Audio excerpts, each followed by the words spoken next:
Welcome back to yet another lesson. This one is about using natural sound within your video.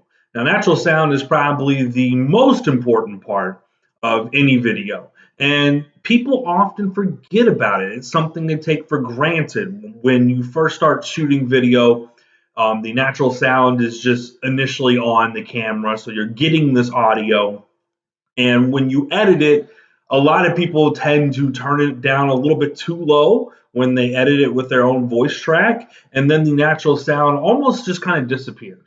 And it's not really part of whatever story they're telling. But natural sound and really good use of natural sound is what separates the people that really know what they're doing from the amateurs. To use natural sound correctly is an art. It takes a while to perfect. And it's not something we're going to be able to learn in just one lesson, but it is something that you should really get to know well. And the only way to get better at using natural sound is to just simply edit more things together so that you get more practice using natural sound and the rhythms of storytelling become more natural to you. Now, some of you may be asking, what is natural sound? I hope most of you by this point know what it is, but for those of you that are asking, natural sound is just the natural environmental sound that exists in whatever video you shoot. So if you go outside and you shoot some video right now, just that natural environment that you hear within the video is the natural sound. So if you're shooting near like a waterfall, maybe we're hearing water running or the birds are chirping outside your house, those sounds are the natural environment sound. And natural sound is really important to video because video is something we experience like we experience reality. And when we experience reality, hearing is a big sensation. So if we get rid of that audio, the video no longer feels like it's grounded in our reality. And that's a problem because we want our video to feel natural. We want it to be something that people feel like came from this world and it is not distracting them. Silent video is actually very distracting within a story. And we've talked about before as journalists, the stories we tell, we want them to be focused on what we're talking about and not focused on being distracted by things that are off or things that don't make sense. So a lot of editing in a journalistic sense is editing to make it feel natural and feel real so that people aren't distracted and they're paying attention to the story that they're being told. So the other thing with natural sound is how much of it do we use? Obviously, it exists in the video we shoot, but we don't want to use so much natural sound that it's overpowering our audio. For example, at this moment, I am talking over some basketball clips from this season here at Trinity. Right now, you just kind of hear and get this hint of basketball underneath my vocals. You can kind of hear the crowd behind me. But if I do it like this, where there's a ton of basketball, you can barely hear me because I've turned up the audio too much. So that's what you want to avoid. You want to avoid a situation where the audio is overpowering the voice track. Good natural sound, for the most part, exists in the background. It's this added element that makes things feel like we're stuck in a real place. But there are times where the natural sound can be used to help tell a story in a unique way. In that case, the natural sound becomes part of the story. There are a couple ways to do this. The number one way that people use is what's called a natural pop or a nat pop. And what a nat pop is where we get this really quick burst of audio, and then we bring the audio back down to its natural level. The easiest way to explain this is if you've ever watched any type of sporting event, when the broadcasters are talking and a huge moment happens, sometimes you'll hear the broadcasters stop talking altogether and the crowd will just be everything that you can hear. And then it'll suddenly go back to you can hear the announcers again and they're talking. That is a natural sound pop. The crowd has been potted up, which is where we raise the level of the audio to where all we're paying attention to is their audio And then it gets potted back down and we hear the announcers talk again. And so we've had this natural sound pop where it just went up, and then we're back to the normal level of natural sound and the people talking over the voice track. So that's called a natural sound pop. Another time that you could sometimes find audio as part of the story is if the story you're doing is using a lot of audio. So what I would like to do here is, for an example, we're going to take a look at a story that I did whenever I was in the professional ranks. And I'm going to kind of show you and talk you through some of my reasoning behind the natural sound that I did and how I used it to tell the story. So this story in particular is about a basketball player for the Creighton basketball team. And I had found out that he actually was playing the piano and had performed as a concert pianist several times. And so I decided an interesting way to tell his story would be to not only just talk about him as a basketball player, but talk about how he kind of got interested in playing the piano. How do the two things represent him, right? How do we have this representation of this guy that plays the piano who also likes to play basketball? How do those two worlds collaborate together to inform us more about who this basketball player is? Okay, guys, so we are about to watch this story. I've tried to put myself kind of in this very low corner here so that I'm out of the way as possible so you can see the story for the most part. But I'm going to kind of be pausing throughout as we talk a little bit about what is happening within the story that I'm constructing. So let's begin the story. On the court, he's the hype man. Notice right away, right off the top, that is what we call a natural sound open. So rather than beginning the story with just me talking, we've began the story with him in a huddle of basketball, and we're just kind of getting this sound. This is kind of a storytelling technique that allows us to get immersed into the environment right away. So we're starting this story already feeling like we're part of the environment. We're right there with him inside this huddle. We're hearing the sound, so that immediately puts us in the basketball atmosphere. So let's kind of go back and listen to that again, and then listen to kind of how we bridge into the story itself. On the court, he's the hype man. Instant energy, momentum swinging, playmaking Canadian Red Bull. Okay, one thing that if you aren't a discerning listener or you're not paying super close attention, you might not have caught is if you listen closely to my audio track here, underneath is obviously the natural sound of the basketball game, which is one really good way to use natural sound. But I want you to listen to this part again and see if you can hear what else is there. Instant energy, momentum swinging, playmaking Canadian Red Bull. Do you hear the piano in the background? That piano is also natural sound, and this is a different storytelling technique. Remember, I told you this story is about a basketball player who also happens to play the piano. So when we shot this story, we did more than just shoot him playing basketball. We shot him playing the piano, and when he was playing the piano, I made sure to keep the camera rolling at all times.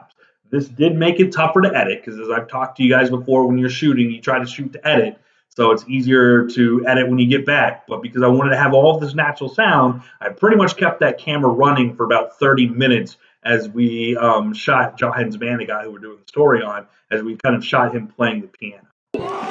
Johans Manigat is more than just unbridled hoops energy. He's also the Beethoven of basketball. That right there, when we kind of do the quick reveal, it is a storytelling technique, and we're talking mostly about natural sound, but since we're here, it's a storytelling technique where it's a delayed reveal. So we started this story, right? And we're just talking about this basketball player. We have the natural sound of him in the huddle. We're showing him shooting jump shots, running up and down the court.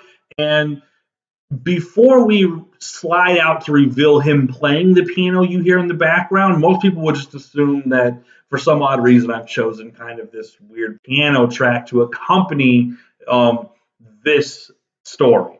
But then we slide out and we reveal that he's actually a piano player. And then hopefully your mind starts connecting that he's playing the piano, and that's the sound you're hearing in the background. In fact, I did a really brief natural sound pop to kind of emphasize that. Let's go really quick right back here so you can hear that. Beethoven of basketball. Almost so quick that you probably didn't pick up on it being a pop. But after I say Beethoven of basketball, you do get to hear another key and a half before his audio starts that you're about to kind of hear him talk to the camera. So think about how that little nat sound bridge, even though it's just this little small piece, has actually helped give you a little second there to go, oh, that's right, he's playing the piano, before we jump into his soundbite. The one thing I'm not happy about this story is we overlit him a little bit. So, even people in professional ranks, sometimes we make some mistakes. You can kind of see his face here is just a touch washed out. About 5 years old. My parents were kind of big on music and, outside of school activities and stuff like that, they saw that I wasn't really doing anything, so they decided to just test it out. And it turned out that I had some, pretty good skills, and I kind of just stuck with it. Again, natural sound pop, right? Hopefully by this point you're starting to kind of see that natural sound pops can be woven in and out. That one was actually a little bit longer pop. That's something that you kind of have a feel for storytelling. This one I wanted to go a little bit slower with the story and really kind of let it evolve. And so I decided to have a little bit longer of a natural pop. But you can hear right as we come out of his sound, we're going to listen to it again. You're going to hear the piano pick up, and then you're going to hear it lower a little bit, and we're going to go into him talking again. Hear me talking with just the piano audio underneath. Yeah, and I kind of just stuck with it. Another thing, now that I'm thinking about it, listen to the end of his bite here. Notice how I start creeping the audio in right as he's finishing. Pretty good skills, and I kind of just...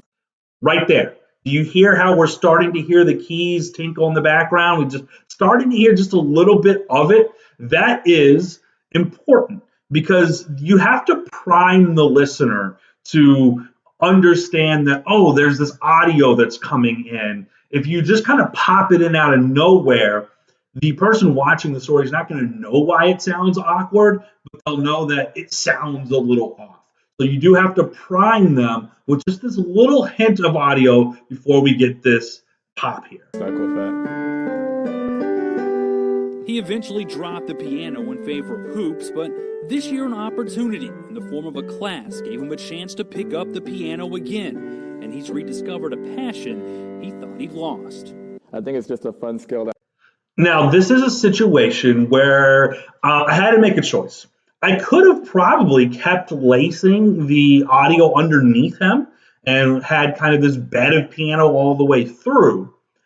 But I chose to allow his sound bites to exist kind of on their own. So it was removing him from the piano because we already have the shot of him with the piano, and removing the audio makes us understand that he's talking to us about not just piano, but also his life as a basketball player and how the two intersect. I thought if we left the piano underneath, the story would become too much about him playing the piano. I don't ever want to drop it ever again. I think it's something I really want to do for the rest of my life. Manigas spends his days trying to tickle the twine. Again, this is a very small thing, but notice we don't start my voice track just the instant he finishes what he says. Notice we have just this quick, right here, we have this quick little moment here of just some quick nat sound. The rest of my life. That was less than a second. But even just that little bit there provides us this natural audio of us being put back into the frame of basketball. Manigas spends his days trying to tickle the twine. That right there is a traditional nat sound pop. I finish my statement, and then we pod the audio up. Spends his days trying to tickle the twine. Notice what I used as the natural sound there. You can hear the announcer say the player's name. Now, this technique I'm using here, where we dissolve from him into him playing the piano, it does a couple things. One, I feel like it just looks pretty good as we're kind of dissolving into him in a different environment. The other thing it does is it allows us to avoid what's known as a jump cut, which we've talked about many times. Night, he's tickling the ivory and getting lost in his music. Well, let's just Again, quick little nat pop. I hope what you're noticing is nat pops don't have to be like these extended sequences. They can be small little pieces that help us continue to fill the story. So this is kind of an emotional shot of him playing the song. So I wanted to let it breathe for just a second before we go into his soundbite. Well, let's just say I've had a really tough day or a really tough practice. I could always come down here, play for an hour and a half, and just kind of. Now you see this time I've left the piano underneath him. So remember the past couple times during this interview we didn't leave that there. Now we're leaving the piano underneath him because he's specifically talking about when he plays the piano and why that's important to him. So I thought in this particular instance it was a good place to bed the nat sound underneath his audio. Let go of everything else that was around me. Notice this guy that decides to come in the middle of our interview. This is why you always pay attention to the background, so you don't have these random people walking around in the background of your interview. For that day, it's just, it just relaxes me. Amazingly, a person who performs in front of 17,000 plus people actually finds playing the piano a little more nerve-wracking. Again, nat pop, still have the music bed underneath. What I am hoping you're coming to the realization is that nat sound does require you to think about it. It requires you to understand that there's layers and levels to natural sound, and you can weave these things together in a lot of different ways and create a variety of different results. Again, we're using the audio of the announcer saying his name. We've got the crowd in the background. Listen to that again as we kind of finish this part. It's you with all eyes on you as opposed to a team sport, so this is a lot more. Now, again, I've kept the piano bed here, and the reasoning is a feel thing. He's not simply talking about piano. He's talking about the connection between basketball and piano again, but I felt like the way we were using his piano here, if I would have just cut it out, it would have felt odd to the listener, and this is a feel thing, and this is something you just kind of have to edit with. The more you do it, the more you'll get your own sense of feel. But I just got this feel of, okay, here we need to keep this bed here to make this all feel one piece. So I kept the piano bed during this interview. Nerve-wracking, I would say, than playing in front of 17,000. There are some similarities between his two passions. They both require focus, discipline, and the will to put in long hours honing the craft. Again, quick little nat pop. I don't need to really roll back. I think you're probably at this point catching all of these. Got to practice each and every single day. If there's a day that you don't go out and shoot extra shots, you're kind of wasting your time and you're not getting any better for that day. Piano's kind of the same. If there's a day where you just don't practice or you just decide not to play that day, you're kind of losing skills that you could have built up over time. And who knows, maybe when he's done bearing jumpers from the top of the key, he'll move on to delighting listeners on the keys. Notice the writing there. I just want you to quickly, I know this is nat sound, but just while we're here, the way I wrote that, right, we're talking about tickling the twine, right, which is a phrase for shooting, and then we talk about tickling the piano keys. We're trying to use kind of terms that allow the person that's watching this to connect these things in their head. Another nat pop here. Like I said, when you go to Von Maur, you go to classical stores, you always hear that piano guy playing, and you're just like, wow, I wish I could do that. Well, now I have a chance to be one of those guys, so not to say that that's what I'm going to do with my future, and that's my goal, but I just need to have that skill set. So the next time you're out shopping, stop and listen. You might just hear the tunes of Creighton's very own Piano Man, In Omaha, with the Horowitz of Hoops, I'm Garrett Gordon, KMTV Action 3 Sports. Now, most of you have already heard me talk about natural sound and its importance, but hopefully that will give you a little bit more of an example of what I really mean when I'm talking about using natural sound in a way that helps you tell the story. You have to pay attention to the sound around you, the environment around you, and allow that environment to help you tell the story. Now, if you go on to the PDF for today, the assignment is you telling a story. You all know how to edit natural sound. We've done this before in class. So by this point in your career, you know how to edit natural sound. So what I was showing you today, though, is specifically how to use that natural sound. We've talked about nat pops. Most of you have done a really good job of trying to incorporate some of them. This is showing you how to add it with natural sound on a more on a larger scale and really incorporate it into your storytelling. So do the assignment, tell the story, and make sure you include at least 3 nat pops. So I'm not making you weave natural sound through the whole thing, although definitely keep that little barrier, that little sound bed underneath the entire time. But really work on executing the natural pops within the story that you're telling, because that's going to be critical.